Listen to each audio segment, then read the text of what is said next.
Beyond crushes and desires, the true readiness of marriage, my beloved brothers and sisters, many times in life we feel that we are ready for marriage, just because we have a crush on someone, or we like someone's face, or we feel an attraction that shakes the heart for a moment. But let me remind you, readiness for marriage is not proven by an emotional crush, or by a fleeting desire.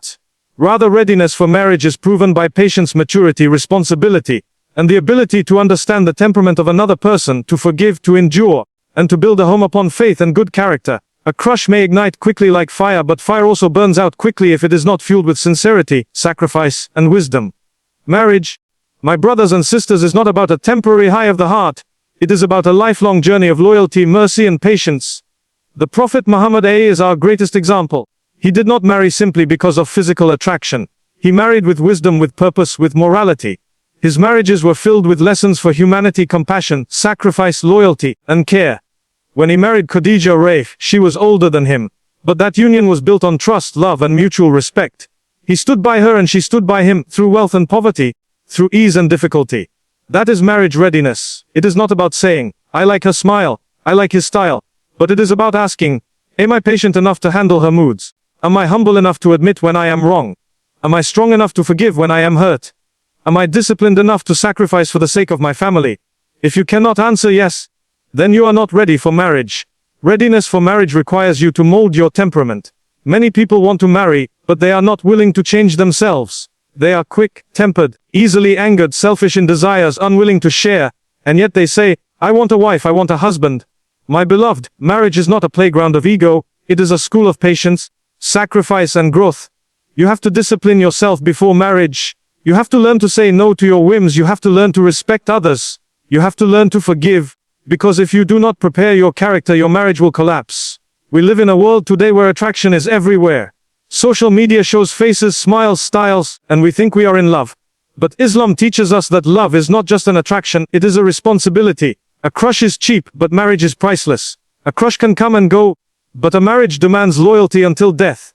Look at the Prophet and how he balanced his homes with patience. When his wives were upset, he did not oppress them, he did not shout at them. He was gentle, he was calm, he was fair. He showed us that readiness for marriage is the readiness to sacrifice your ego.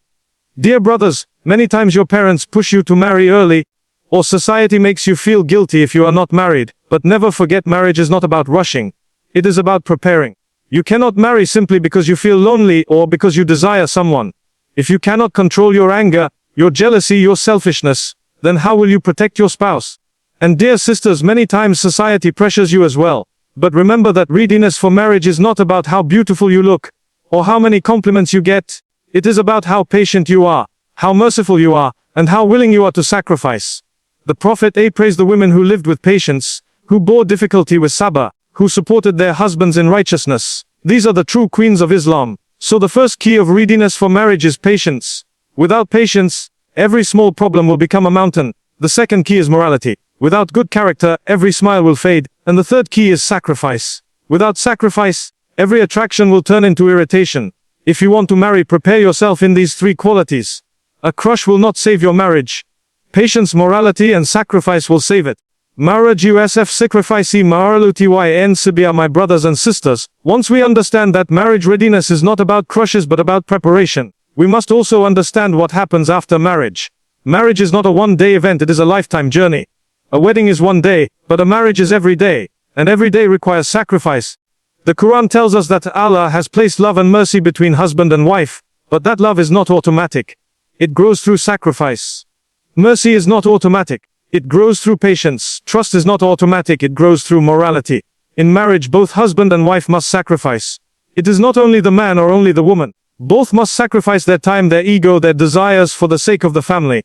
When the wife sacrifices her comfort to care for the home, she is doing ibadah. When the husband sacrifices his sleep to earn for the family, he is doing ibadah. Both sacrifices are recorded by Allah. Marriage is not about me. It is about the Prophet and his wives showed us this. Aisha narrates that the Prophet used to help in the house, mending clothes, fixing shoes, and serving his family. This is the messenger of Allah, the greatest man who walked the earth. And he did not say, I am the husband, I will sit, you must serve me. No, he served his family. That is morality, that is sacrifice. For the sisters, Allah has placed a special honor in patience. The world today tells women, do not sacrifice, do not be patient. Fight for your desires always. But Islam teaches us that the strongest woman is not the one who screams for her rights, but the one who builds her rights through patience, dignity and wisdom. Khadija Raif sacrificed her wealth, her comfort, her status for the Prophet, and Allah gave her the title of the leader of women in paradise. That is the reward of sacrifice. Sacrifice, however, does not mean oppression. A husband cannot say, "You must sacrifice your dignity for me." A wife cannot say, "You must sacrifice your parents for me." No. Sacrifice in marriage means you give up your ego for the sake of peace. You give up your anger for the sake of love.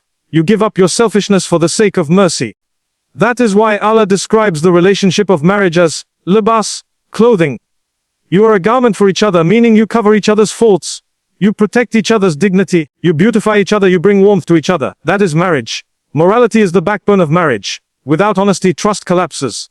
Without kindness, love dies. Without mercy, a home becomes a battlefield.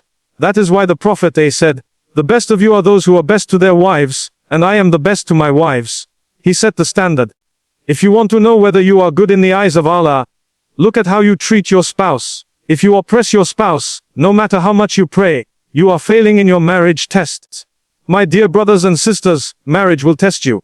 Sometimes you will feel you are not understood. Sometimes you will feel hurt. Sometimes you will feel lonely, even within marriage.